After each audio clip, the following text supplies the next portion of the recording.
Free ako next month. Punta tayo La Union. Hindi ako pwede next month. May mga events akong aasikasuhin. This month ako pwede kahit mag 5 days and 4 nights pa tayo ron. Gora Bells. Ano ba yan? Ayoko, hindi ako pwede.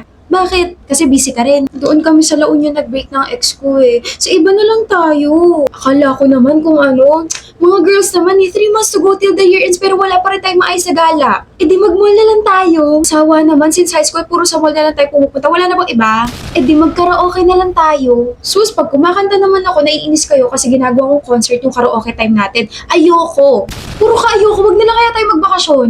Ikaw na lang mag-suggest, Mary. Suggestion ko? Mag-C2 na lang muna tayo. Break muna sa pagtatalo. Mag-C2 muna that contains natural antioxidants and switch to relax mode tayong lahat. Pagkaubos nyo yan, tsaka ulit tayo mag-usap. Kasi sa sobrang daming gusto nyo, hindi nyo na alam kung anong uunahin eh. Eh hanggang sa tumanda tayo, tayo pa rin naman yung magkakasamang tatlo. Ganyan yata epekto kapag broken-hearted. Siya lang kasi yung single sa atin, kaya mas naiisip niya tayong mga kaibigan niya. Yung suggestion ko mga be, relax muna kayo at mag-C2 muna tayo. Very good!